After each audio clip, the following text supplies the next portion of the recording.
నమస్తే, welcome to Aadan. నేను బాపయ్య. తెలుగు రాష్ట్రాల విభజన సందర్భంగా ఇచ్చిన హామీలను అమలు చేస్తున్నామని కేంద్ర ప్రభుత్వం తెలిపింది. రాజధాని నిర్మాణం కోసం ఆర్థిక సంస్థల నుంచి 15,000 కోట్ల రూపాయలు సమకూర్చడంతో పాటు అదనపు నిధులు అందజేస్తామని కేంద్రం ప్రకటించింది. గత బడ్జెట్లో ప్రకటించిన మేరకు ఆంధ్రప్రదేశ్లో వివిధ అభివృద్ధి ప్రాజెక్టులు అమలు చేస్తున్నట్లు గుర్తు చేసింది.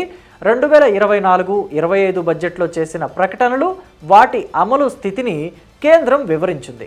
రాష్ట్రాలకు ప్రత్యేక ఆర్థిక సాయం క్రింద 3,950.31 కోట్ల రూపాయలు ఇచ్చేందుకు ఆమోదం తెలిపారు.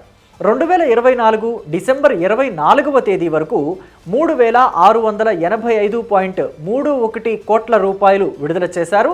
ఇక 2015 జూన్ నుంచి ప్రత్యేక గ్రాంట్ క్రింద 35,491.57 కోట్ల రూపాయలు ఇప్పటికే విడుదలయ్యాయి.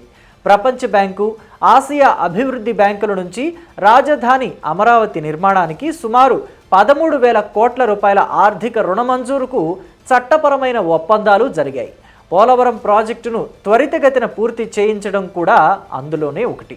అయితే పోలవరం ప్రాజెక్టుకు ఈ ఆర్థిక సంవత్సరంలో 2,807.69 కోట్ల రూపాయలు విడుదలకు కేంద్రం అంగీకరించింది.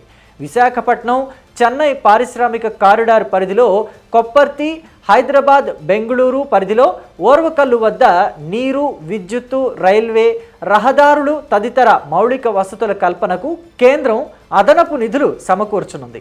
2024 ఆగస్టు 28వ తేదీన కేంద్ర ఆర్థిక వ్యవహారాల కేబినెట్ కమిటీ ఈ ప్రాజెక్టులకు ఆమోదం తెలిపింది.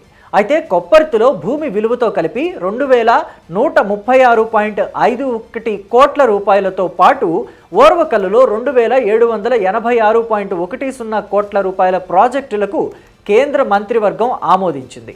కొప్పర్తి, ఓర్వకల్లు పరిధిలో 3 రహదారులు, 2 రైల్వే ప్రాజెక్టులను గుర్తించారు.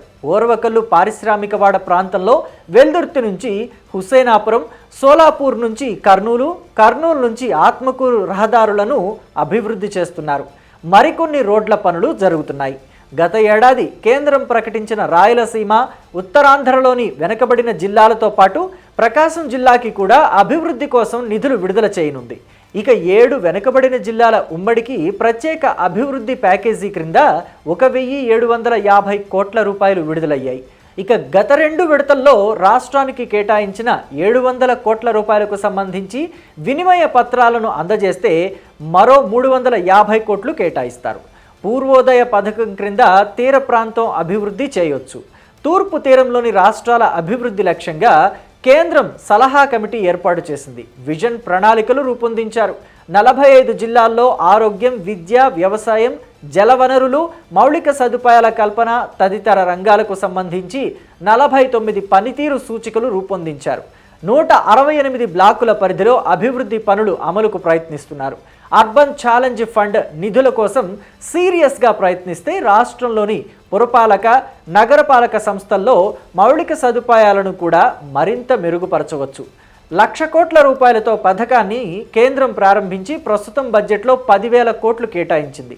పట్టణాల్లో త్రాగునీటి సరఫరా, ప్రజారోగ్యం తదితర మౌలిక సదుపాయాల కల్పన పనులకు ప్రాజెక్టు అంచనా విలువతో 25% నిధులను కేంద్రం ఇస్తుంది.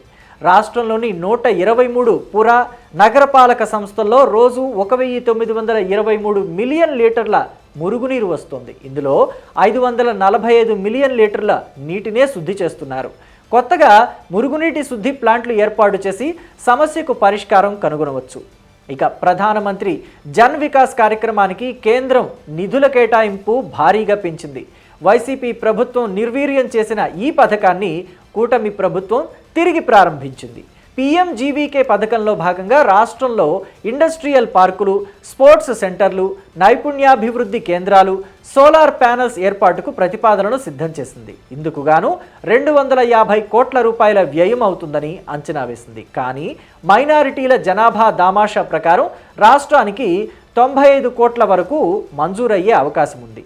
అయితే కనీసం 25% పైగా మైనారిటీలున్న ప్రాంతాల్లో అభివృద్ధి కార్యక్రమాలు చేపట్టేందుకు ఉద్దేశించిన ప్రధానమంత్రి జన్ వికాస్ కార్యక్రమానికి కేంద్రం 110% నిధులు కేటాయింపును చేపట్టింది. 2024-25లో 911 కోట్ల రూపాయలు కేటాయించగా 2025-26 బడ్జెట్లో దీనికి మరో 1003 కోట్లు పెంచి 1914 కోట్ల రూపాయలు కేటాయించింది.